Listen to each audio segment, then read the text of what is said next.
La economía y la sociedad están ejerciendo una presión de... ¿Para qué vino? ¿Para qué viniste? ¿Para qué viniste? No, pero ¿para qué vino? ¿Pero para qué vino? Hey, no tengo nada que hacer, la levantada no me pega bien. No fuiste capaz ni de decir, vos, ¿Para qué vino? Profe, ¿para qué vino? Así no. Profe, ¿para qué vino? ¿Para qué viniste? Profe, ¿para qué vino? ¿Qué? Profe, ¿para qué vino? Profe, ¿para qué vino? Alguna vez Profe, ¿para qué vino? Profe, ¿para qué vino? ya terminó. Profe, ¿para qué vino? Una interpelación, un desafío, una pregunta que intentamos responder cada día en el aula. Profe, ¿para qué vino? Un espacio para preguntas incómodas. Y cruel soledad. Profe, ¿para qué vino? Un programa de ADES Montevideo en el 103.3 FM El Puente. Te vas a acordar de mi canción, te vas a arrepentir hasta llorar.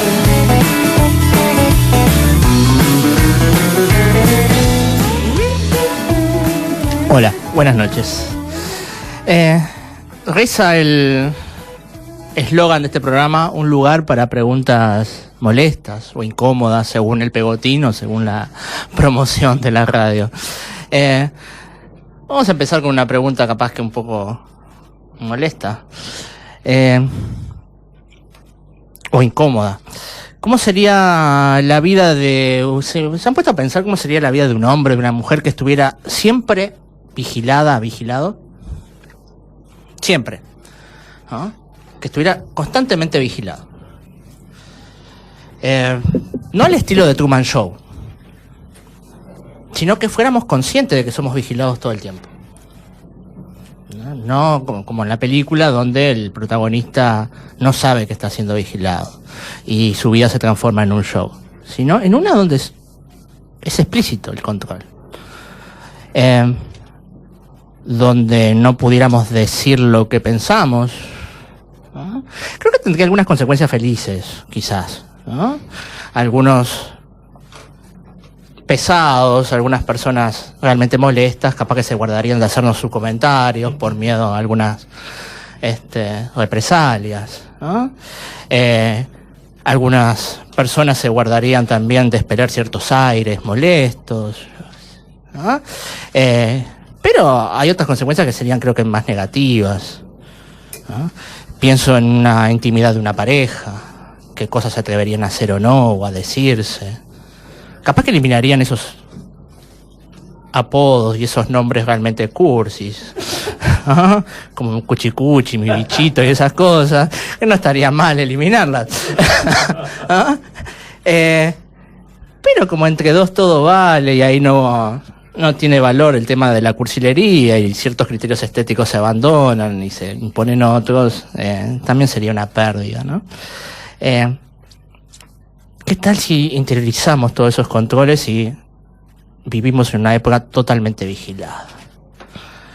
Pienso que un poco vivimos en una época así, que nos hemos acostumbrado a vivir en una época vigilada donde todo el tiempo estamos expuestos y donde buscamos esa exposición.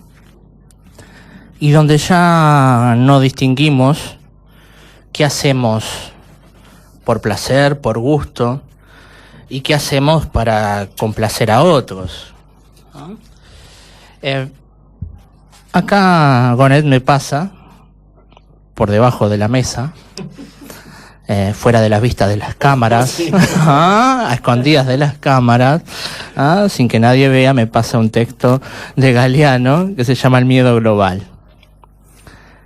Y dice así: los que trabajan tienen miedo de perder el trabajo. Los que no trabajan tienen miedo de no encontrar nunca trabajo. Quien no tiene miedo al hambre, tiene miedo a la comida. Los automovilistas tienen miedo de caminar y los peatones tienen miedo de ser atropellados. La democracia tiene miedo de recordar y el lenguaje tiene miedo de decir. Los civiles tienen miedo a los militares. Los militares tienen miedo a la falta de armas. Las armas tienen miedo a la falta de guerras. Es el tiempo del miedo. Miedo de la mujer a la violencia del hombre y miedo del hombre a la mujer sin miedo. Miedo a los ladrones, miedo a la policía, miedo a las puertas sin cerradura, al tiempo sin relojes, al niño sin televisión, miedo a la noche sin pastillas para dormir y miedo al día sin pastillas para despertar.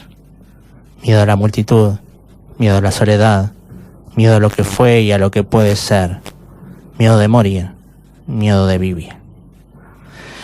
Me parece que quizás esto de estar todo el tiempo expuesto y controlado impone ciertos miedos y también nos da cierta seguridad, paradójicamente. Si estamos todo el tiempo expuestos, ya no hay riesgo de tener miedo tampoco en determinado momento. Ya expongo todo lo que soy, todo lo que me pasa, todo el tiempo.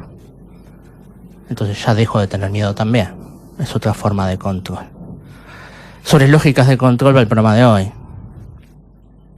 El miedo, venía pensando, el miedo es un gran valor también, ¿no?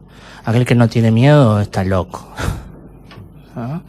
El miedo, las empresas que no nos dan miedo no son desafiantes. Necesitamos una dosis de miedo para vivir también, ¿no? Bueno, lógicas de control o Kafka a través del espejo, título inventado por Inés Ferreira, de quienes son todos los micrófonos del programa de hoy, ¿no? Hoy casa completa, creo. Sí. Casa completa, está Alejo, está Andrés, está Tilio, o un ciudadano acá, envuelto en lana, que dicen que es Tilio. Nidia Correa, que ha venido con 30 libros más o menos. Inés, ¿y quién le sabe? Bueno, comenzamos un nuevo programa de Profe para que viene. Bueno, qué temita. A ver. Sí, que me mandaste así al frente como...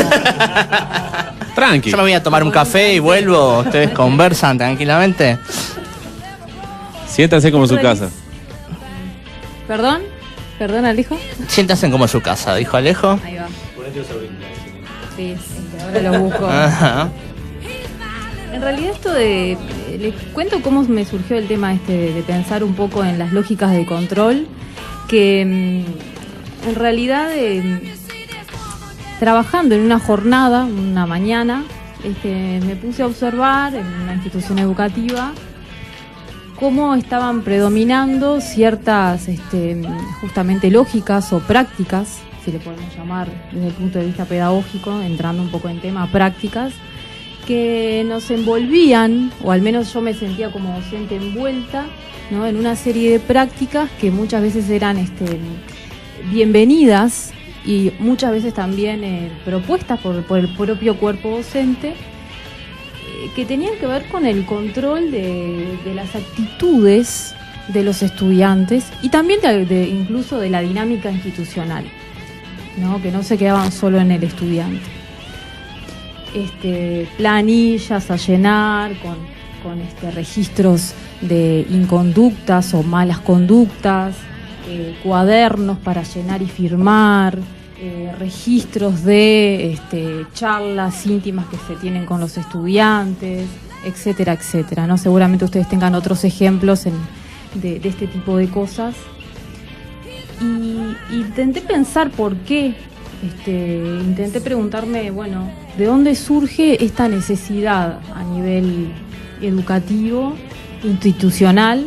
Porque también nacía como una necesidad, eso es lo que yo sentía, de optimizar el control, porque partimos de la base que el propio sistema educativo fue creado, ya lo dijo Foucault, en aquel libro muy clásico, ¿no?, que se titula Vigilar y Castigar, donde él ahí en ese libro, yo hace muchos años que lo leí, cada tanto lo releo, pero es un libro muy denso también, donde él también se preguntaba eso, me acuerdo, de dónde surge la necesidad de vigilar y castigar y el origen del sistema educativo desde ese lugar, ¿no?, desde el castigo también y desde la vigilancia.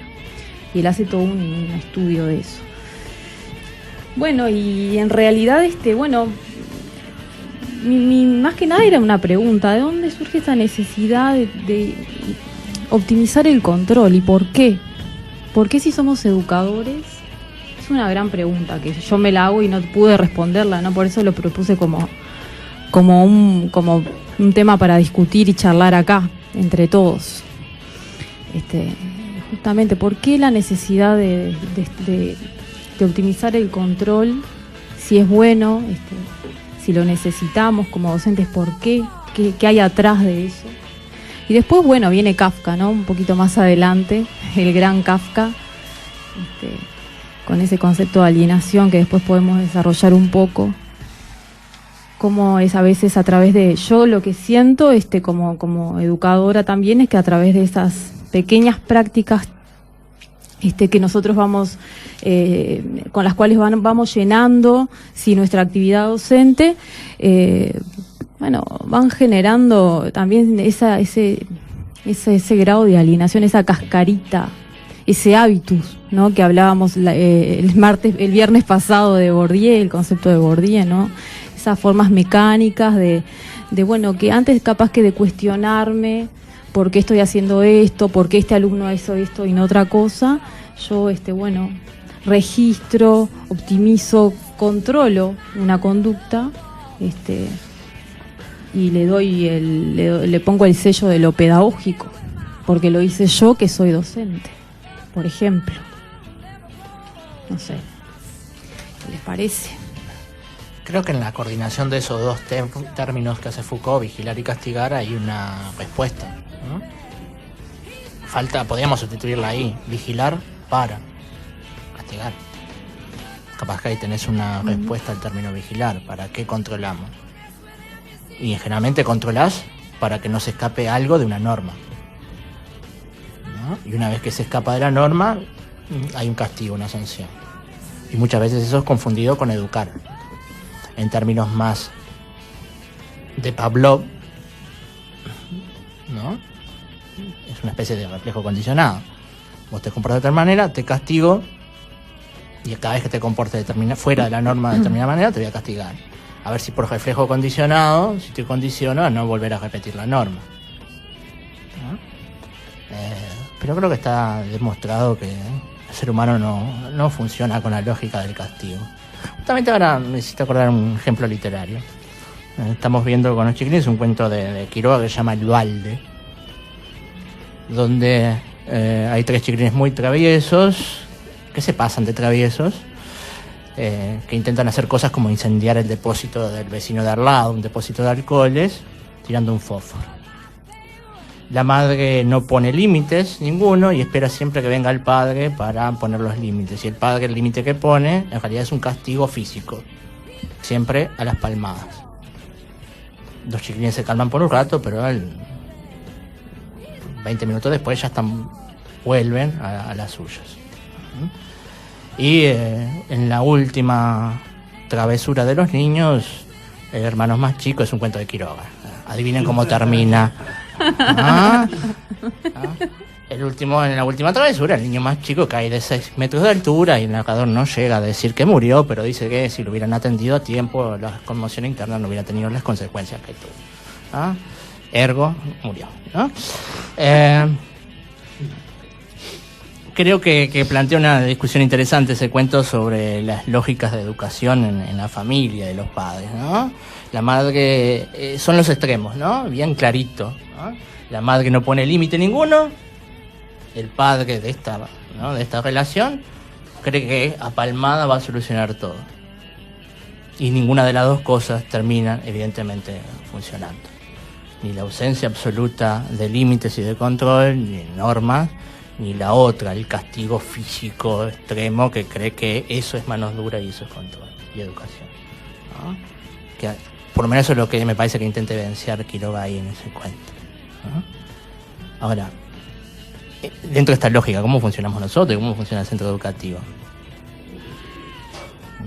¿Qué controles ponemos? ¿Qué controles somos cómplices? ¿De qué controles nos hacemos eco?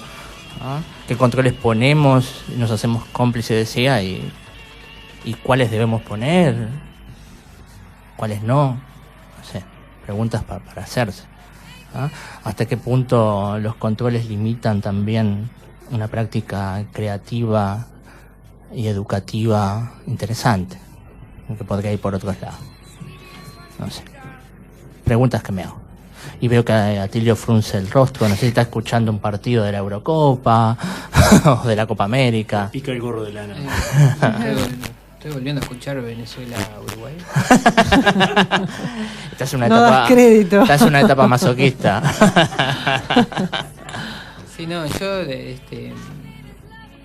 me preguntaba un poco por qué, o sea, porque esto del control y de la disciplina y de las sanciones y el castigo es algo que forma parte de la escuela, ya lo dijo Inés. Entonces yo siempre me pregunto por qué nos encontramos ante la necesidad de como reinventar los controles, porque evidentemente están fallando, ¿no? Y todo este tema me llevó para el tema de la autoridad, de lo que le dicen la pérdida de autoridad o la falta de autoridad, en este caso del docente, pero que viene atrás de la pérdida de la crisis de la escuela, como el formato escolar, y también de un poco del esquema ese del vigilar y castigar,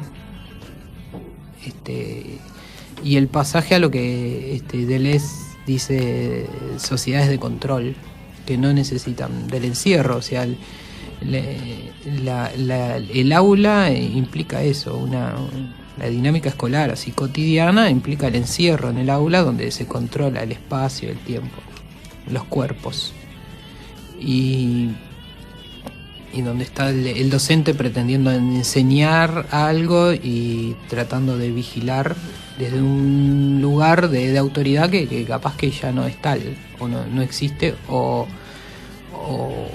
habría que pensar un poco qué es lo que le da autoridad al docente. Yo estuve leyendo a Gabriela Dicker, que es argentina, creo que es de la Universidad de Sarmiento, y que habla del tema de la autoridad del docente. Ella, por ejemplo, una cosa interesante que plantea es que no existe autoridad sin obediencia y no existe obediencia sin autoridad, y que no tiene nada que ver con el autoritarismo.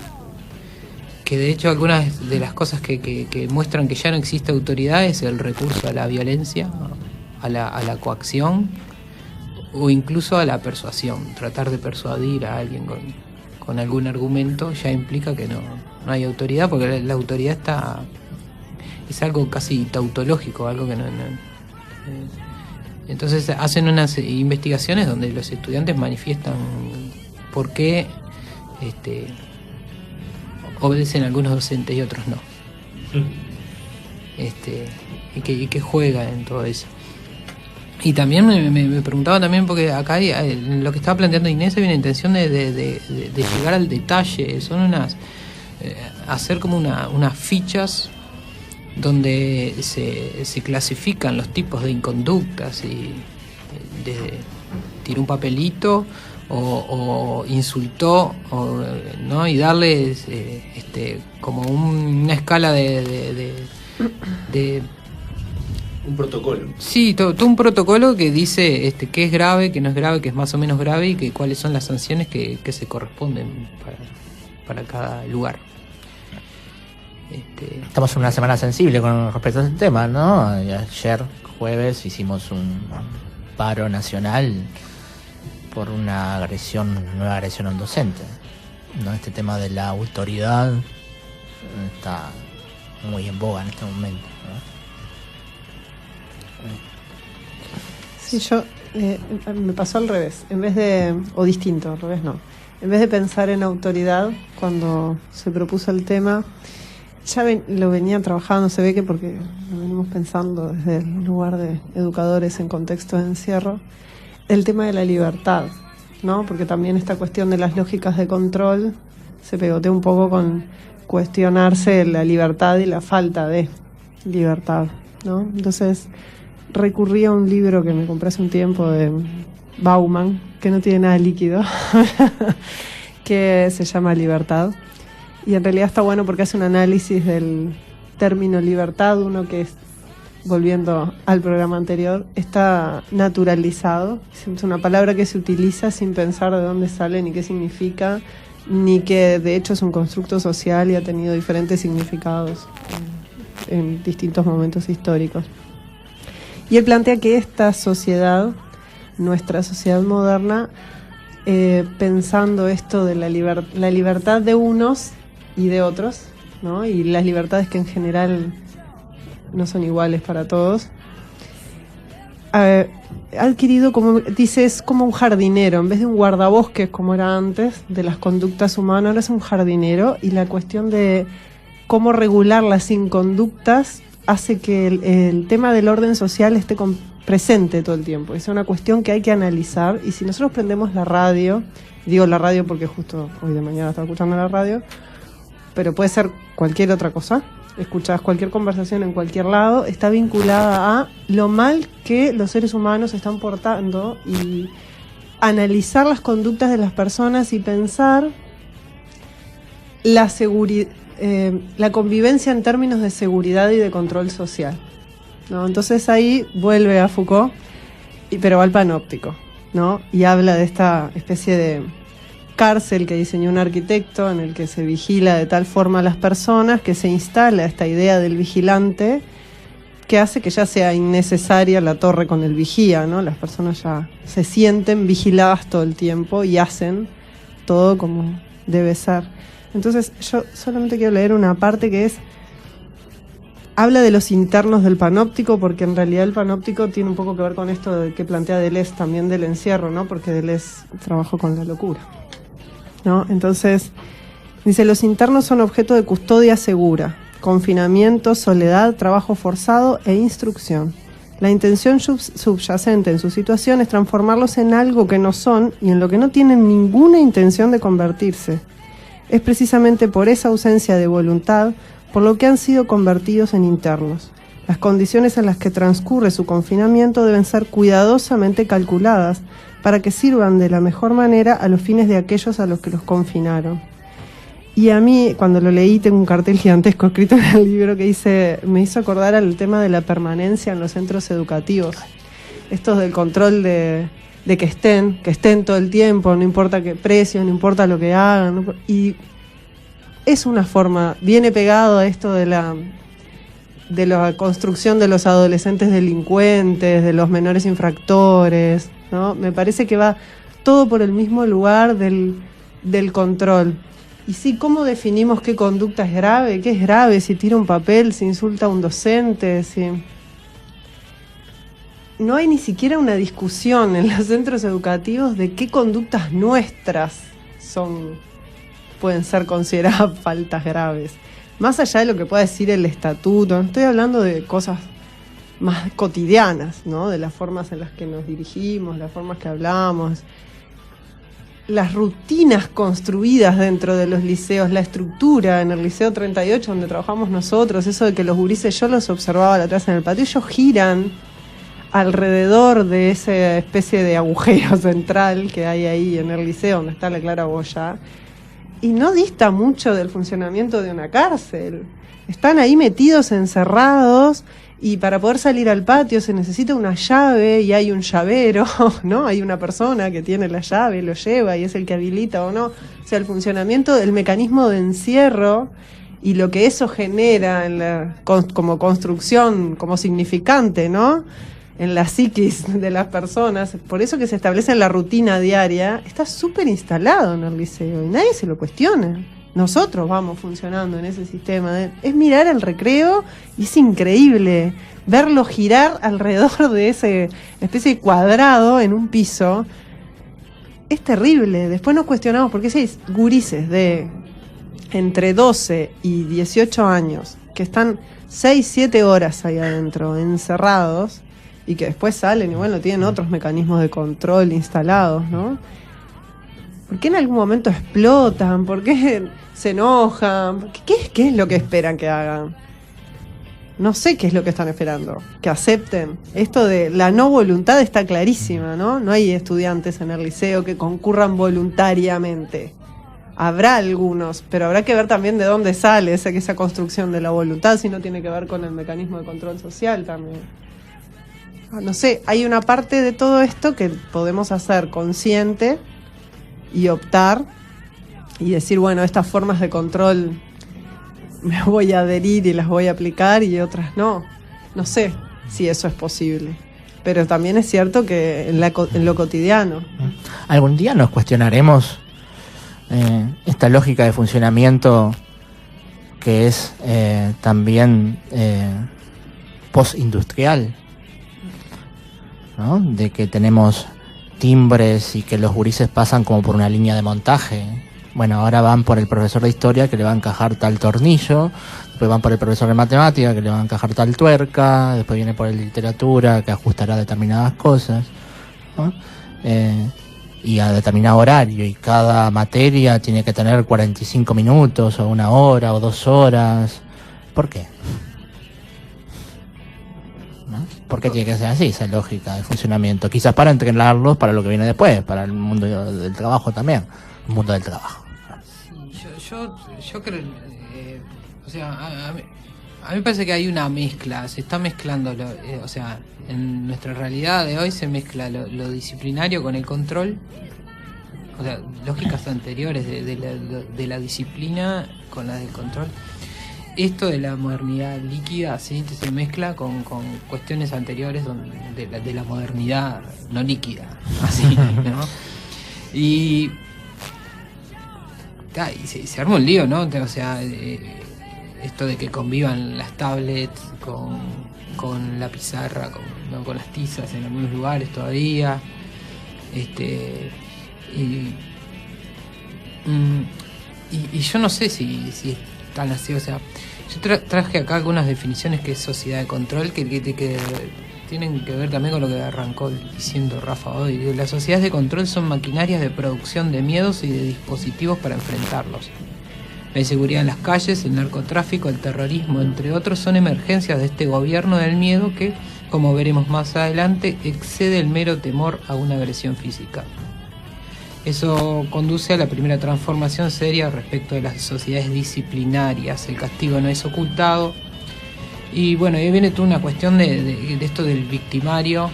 O sea, mostrar el victimario, al mostrar a la víctima... Es necesario mostrar a la víctima en la televisión para ejercer el castigo hoy en día, para convencer en cierto modo de que hay que castigar.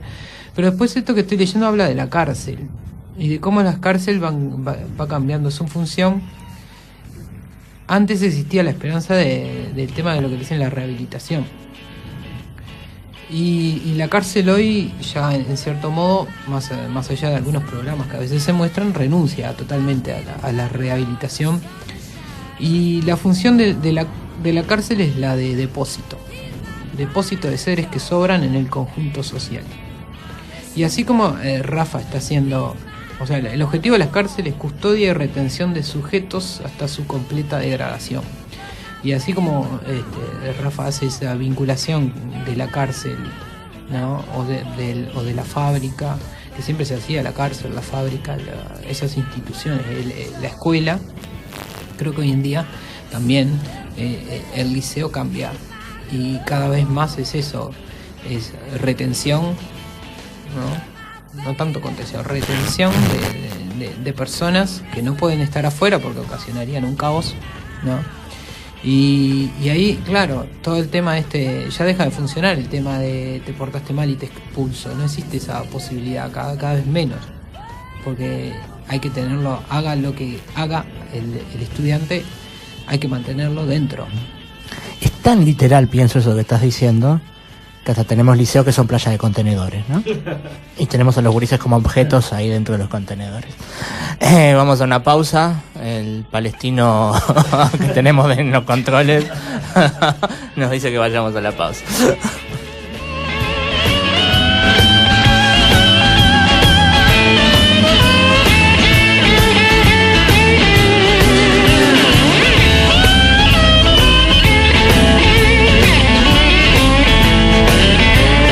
Desde 1994 hay otra radio en el dial. Comunicación alternativa. De gente de barrio para gente de barrio. Somos El Puente FM 103.3. Otra radio en el dial. Ideas del Tóxico presenta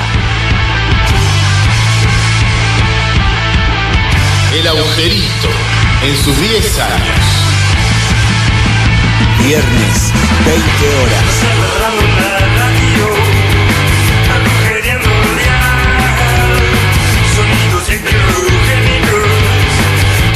Petrolera, La Frutilla, Divina TV Finger, Rock and Roll. Noticias de ayer, El Profe, Talamín, Agujero Negro. El Agujerito, 10 años, 10 años.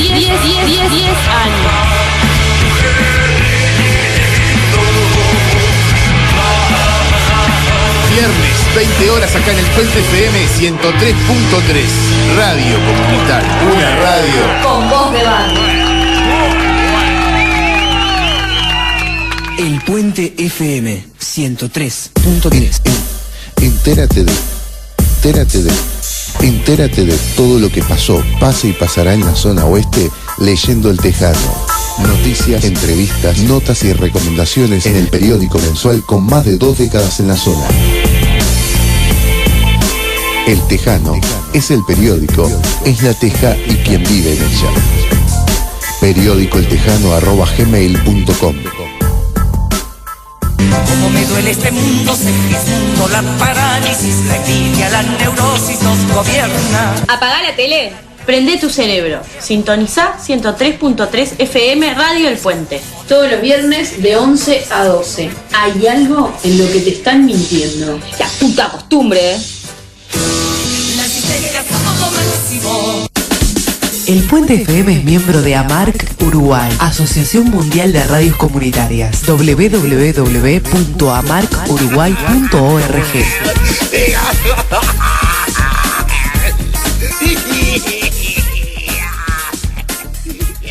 Sueñas el príncipe azul, nena chiquita eres tú. Luna de queso tendrás, donde la luna saldrá.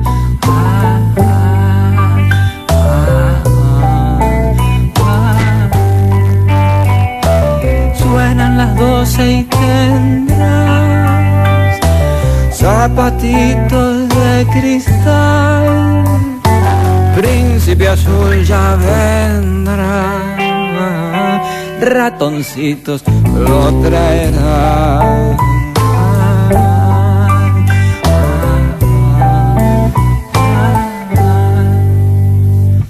Cuando despiertes del sueño, ya no tendrá luna el cielo. Debes buscar ese beso.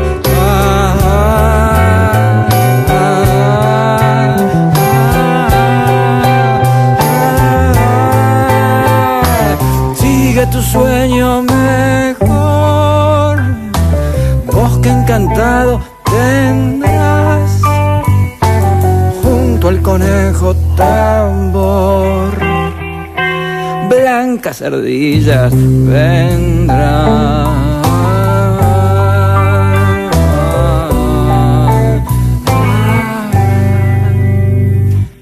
Cuando despiertes del sueño, ya no tendrá luna el cielo.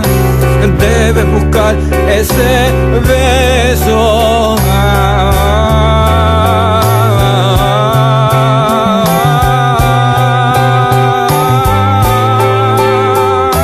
Sigue tu sueño mejor, bosque encantado tendrás, junto al conejo tambor, blancas ardillas vendrán.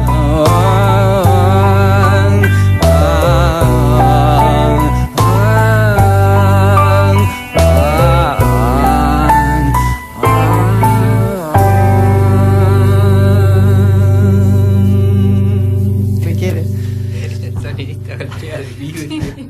Volvemos. Con la tecnología de punta, Alejo golpea el vidrio para avisarnos que estamos al aire. Era la vela puerca, Alejo. La renga. Sí, por el ritmo. Se le nota por la intensidad que tiene. Bien, Alejo Cabrera.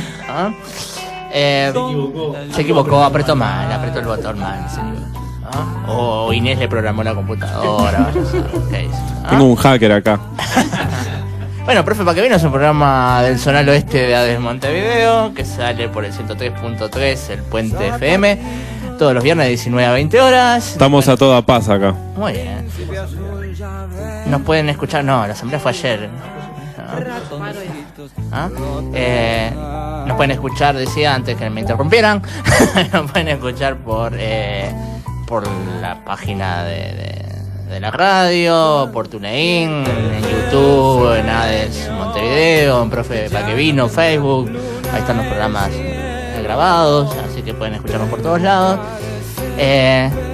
Y bueno, seguimos con el programa. Etcétera. ¿Cuándo vas a hablar del partido de Peñarol que da la vuelta el fin de semana? Vayan festejando, la gente de Plaza tiene por lo menos un partido más. Hablando de control social, ¿no? Al menos un partido más tiene, ¿no? Creo que no se escucha acá, ¿se escucha? Sí. El otro día escuché el programa donde Alejo anunciaba la vuelta de Peñarol ganando el Clausura. Cada vez que Alejo anuncia un triunfo de Peñarol, un técnico de Peñarol es corrido de su puesto. Entonces, bueno. Alejo, subime el volumen que voy a anunciar el próximo tema del que es un tema que va a hablar Alejo. Muy bien. Vamos a anunciar el próximo programa. El título del próximo programa. El título de Imagen conceptual y definición del concepto en matemáticas con especial referencia a los límites y la continuidad. Muy bien. Perfecto. Todos nuestros oyentes. Voy a hablar de otra cosa igual. Todos nuestros oyentes, profesores de matemática, atentos al programa que viene. Va a venir Alejo solo. Diría Dolina, muchas amas de casa nos llaman para consultarnos sobre este tema. Entonces vamos a darle gusto. Bueno, ¿por dónde seguimos? Bueno, a ver, vos que querías opiniones de la calle. Las opiniones neófitas. Neófitas. Primero explique qué quiere decir neófita. Señor Gonet. No, paso. Inés tiene un montón de anotaciones. Bueno. Yo en realidad, pensando un poco el tema desde el lugar podemos verlo desde el lugar de los estudiantes, que Nidia un poco hacía referencia también a eso hoy. También desde el lugar del docente, ¿no? Y del rol docente, que se insiste mucho en eso, del rol docente, que también es una forma, creo yo, de controlar nuestra labor, ¿no? Ya recuerdo cuando iba a Lipa, yo era estudiante, mi profesora de didáctica insistía mucho en que nosotros adquiriéramos el rol docente y pudiéramos movernos con soltura en un rol docente. Algo así como ser poseído por una especie de espíritu del rol docente. Y vaya a saber uno qué le pasaba a ella con eso, pero bueno. Bajo el PAE docente. Sí, había que saber moverse en ese rol, que también ahí delimita, ¿no? Nos encontramos que todo el tiempo estamos delimitándonos, ¿no? Como en esto. Pero bueno, en esto del rol docente y tomándolo así con pinzas, digamos, ese concepto que también está delimitando, bueno, ¿cómo nos movemos en esto de tener que controlar, ¿no? Siendo docentes, pero además siendo personas, seres humanos, que tenemos que, bueno, llevar estas prácticas adelante. Eso Foucault lo analizaba muy bien, ¿no? Y otros teóricos analizan este proceso, esta dinámica de ser intermediarios, los docentes, entre una cosa y la otra, ¿no? Porque ¿quién lleva esas prácticas de control adelante dentro de un aula, por ejemplo, o dentro de una institución? En lo concreto, los docentes, somos nosotros los que llenamos el papel, los que le decimos, porque no tiene que ver para mí no tiene que ver con la autoridad, que es otra cosa, tiene que ver con una lógica de controlar la subjetividad de otro mediante muchas formas, ¿no? De hecho, perdón, Inés, sí. En el caso de la ficha, la hicieron docente. No es la pensaron, decís, claro. Fue toda diseñada, pensada por docentes. No es algo que haya venido con un oficio. Claro, una directiva, decís. No. Entonces surge de la propia práctica institucional derivar en esto, como una consecuencia del pensar institucional o reflexivo institucional, derivó en una ficha, ¿sí? Por ejemplo, de control. Entonces, lo que yo me voy por el lado de un concepto muy, muy añejo que lo planteaba Marx, por ejemplo, que es el concepto de alienación. que después lo... Toma apuntes, Alejo. Volvimos a nombrar a Marx, sí. El concepto de alienación que él lo define, bueno, es un concepto complejo, ¿no? En el cual no voy a profundizar, pero sí me quedo con la idea de extrañamiento o enajenación de uno mismo. Y lo que leía Nidia hoy, en un pasaje, ella decía algo que no son, decía, ¿no? Me quedó eso, ¿no? Algo... cuando uno tiene que llevar adelante una práctica que no tiene que ver con uno, pero la hace igual, sin cuestionarla, sin pasarla por un tamiz reflexivo, y lo hace una y otra vez, se convierte, creo yo, en un proceso de alienación o en una situación alienante, donde yo me alejo de mí mismo o genero un extrañamiento de lo que soy o lo que aspiro a ser, por ejemplo, como docente o como educadora. Acá entra Gregorio Samsa en ese despertar aquella mañana, cuando él se despierta transformado en un insecto, e igualmente, un monstruoso insecto, e igualmente bajo esa apariencia él quiere ir a trabajar, porque tiene que ir, porque no hay otra opción, tiene que ir igual. No reconoce, no se ve, no reconoce su aspecto, su físico. Y bueno, no sé, yo en realidad son preguntas, ¿no? Siempre son preguntas que no intentan ser respondidas, sino que simplemente ver, bueno, por qué nosotros llegamos a estas cosas, ¿no? Y cómo nosotros como docentes podemos generar otros espacios donde poder movernos desde otros lugares, ¿no? Sin dejar de lado el tema del lugar que tiene uno en un aula como educador, y ahí sí podemos hablar de autoridad, que también es necesaria y no tiene que ver con no poner límites, sino que tiene que ver con una lógica que además convive, como decía hoy Daniel, la sociedad toda, ¿no? Desde las redes sociales, que también son formas de control de las subjetividades, que también delimitan una forma de ser, de estar en la realidad, ¿no? No sé. Que te dicen cómo participar, que te dicen hasta cómo poner me gusta a algo, ¿no? No sé ustedes, pero a mí me invita a poner memes. Sí, me encanta. Memes, no sé, eso ahora se usa, esos memes, pero a mí me importa. El Facebook me dice, me invita a ponerle memes para que vean mis amigos. No sé. Te invita. Si a usted le gustan los memes, Facebook se ve que sabe eso. Pero te dice hasta los recuerdos que tenés que seleccionar y publicar. Te dice, usted hace 3 años publicó esto, compártalo con sus amigos. Un elemento de la sociedad de control que ha llegado a los liceos este año es el tema de las tablets para pasar lista. Eso es un claro dispositivo de la sociedad de control, ¿no? De hacer una base de datos con los alumnos que van, que no vienen, y que se relacionan con lo que decía Inés de la alienación del ser docente, que entras a pasar lista no te sirve por un carajo. La tablet no es algo que nos sirva a nosotros en la vida cotidiana en el liceo, le está sirviendo a los que se intentan controlar a estos adolescentes, en todo caso, pero y a los funcionarios que tienen que llevar a cabo determinada función administrativa, ¿no? O sea, yo he hablado con algunos adscriptos que les sirve. Yo sabes que a mí me está pasando esto en el pensamiento neófito, que no sé muy bien qué es, ni los memes, ni los pensamientos neófitos, pero bueno, igual los incluyo. Ahora pensaba, ¿no? Con esto de la tablet, de las cosas que hacemos un poco alienados, ¿no? Estando fuera de lo que realmente somos o deseamos ser.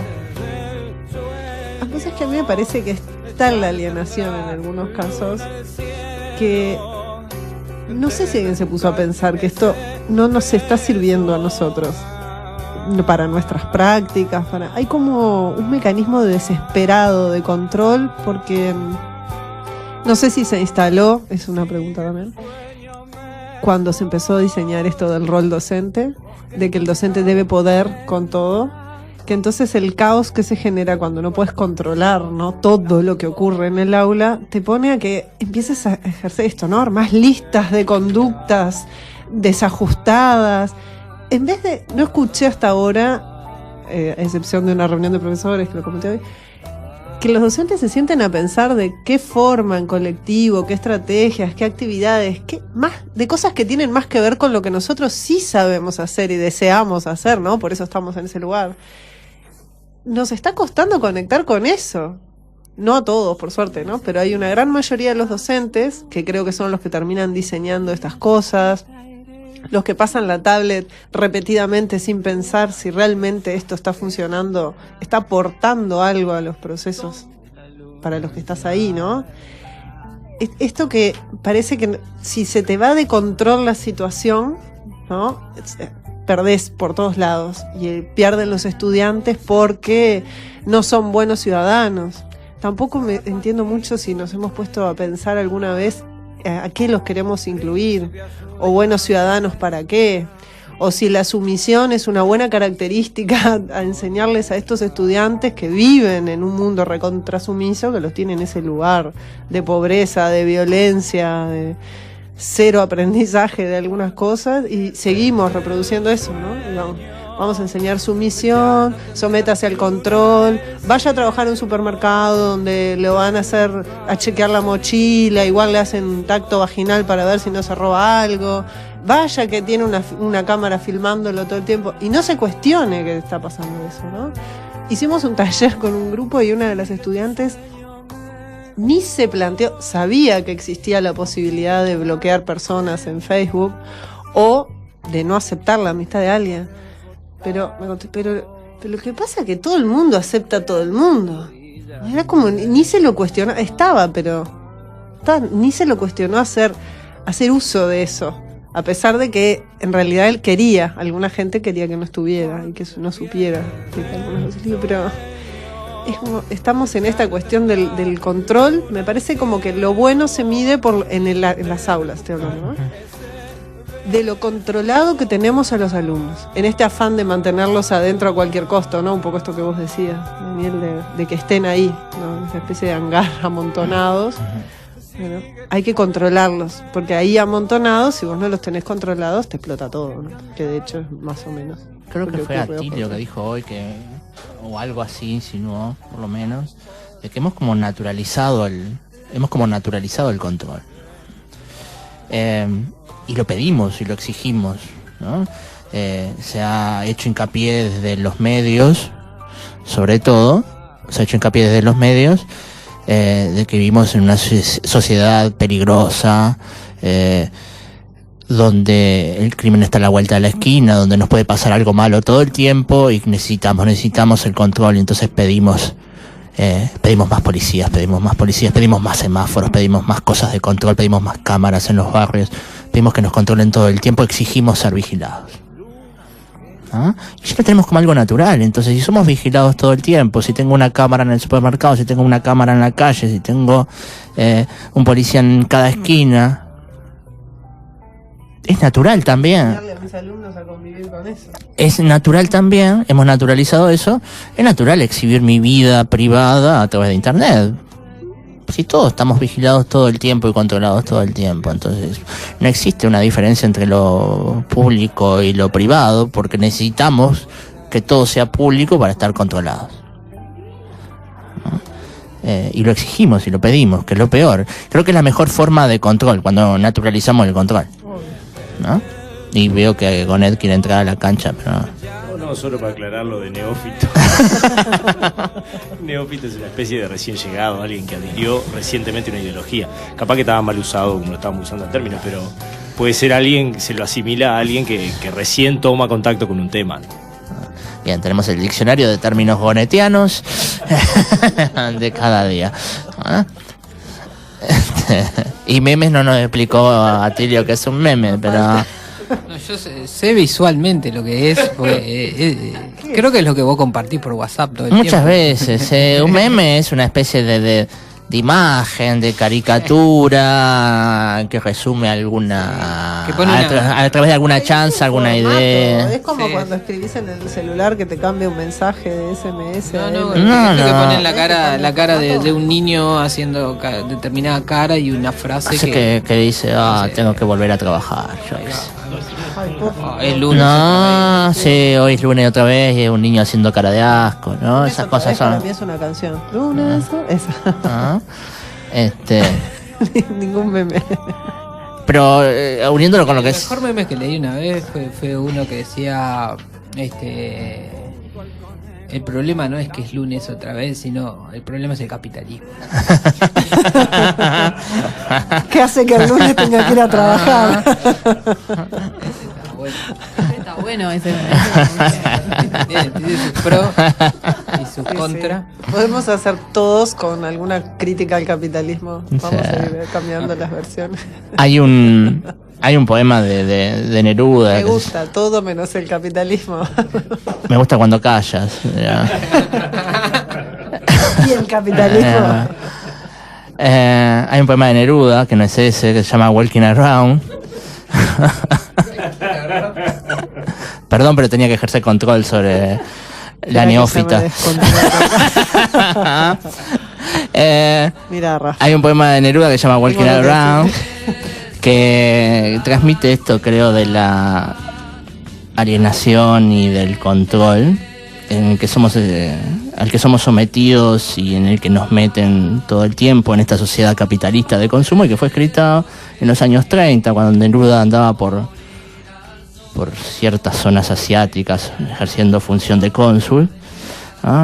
El poema ya es muy significativo, el título, ¿no? Caminar en derredor o caminar alrededor, caminando alrededor, ¿no?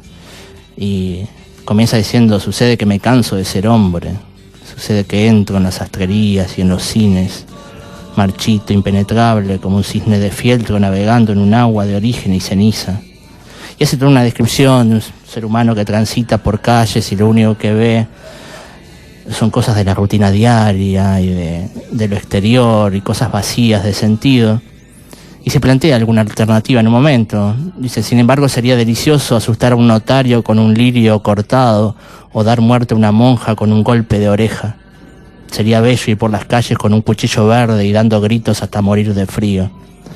Pero ese, sin embargo, ese momento de rebeldía, de asustar a lo establecido, a las reglas, es simplemente una alternativa, ¿no? Después sigue transitando entre los olores de las peluquerías y sigue transitando por el lunes, ¿no? Porque parece que siempre es lunes. Por eso el día lunes arde como el petróleo cuando me ve llegar con mi cara de cárcel y agulla su transcurso como una rueda herida y da pasos de sangre caliente hacia la noche, ¿no? Parece que en eso estamos a veces, ¿no? En una rutina diaria, alienados, convertidos en Gregorio Samsa, en cucarachas, en insectos, transitando de un lugar a otro, existiendo, viviendo. No, viviendo no, perdón. Existiendo, respirando, intercambiando aire con el medio y alimentos, ¿no? Pero no viviendo en verdad, ¿no? Nos olvidamos de las otras cosas que nos hacen seres humanos, ¿no? Rebelarnos, sí, tener miedo, afrontar el miedo, ¿no? Y salir adelante con el miedo también, ¿no? Nos olvidamos de esas cosas, ¿no? En este programa yo creo que podemos invitar a la gente a no estar todo el tiempo deseando el control y a vivir con el miedo, a convivir con él y a enfrentarlo de otra manera, ¿no? No exigiendo control, no entregando libertad a cambio de seguridad. Atento el sonidista. Atento el sonidista. Gracias, Alejo. Ya lo dijo un filósofo uruguayo. ¿Qué dijo el filósofo uruguayo? ¿En un meme? Era un meme. Como era, la gente está dispuesta a entregar un poco de libertad por seguridad. Sí, Luis Alberto Lacalle. Y hay gente que está dispuesta a entregar cada cosa a cambio de un whisky, como este señor, ¿no? ¿Ese es el negocio que tenés con el Dale Gaucho? Que llegás y dices... Usted, neófita, no revela intimidades que ocurren después de este programa. Ese es el costo de algunas cosas. Secretos solemnes de la reunión de producción que tenemos ahora después. Parece que tenemos elementos de control dentro de este equipo, ¿no? Tú ya lo hiciste explícito. Y bueno, a mí no me queda más nada para decir, ¿no es cierto? Oye, usted lo veo muy displicente hoy, señor Gonet. Estoy un poco despatarrado. Lo veo abandonado. Y después de la frase de Atilio no puedo decir absolutamente más nada. Mejor publicamos unos memes y dejamos de hacer el programa. Hacemos un programa todo de memes por internet. Y nos dedicamos a otra cosa. Porque evidentemente no podemos afrontar los contenidos.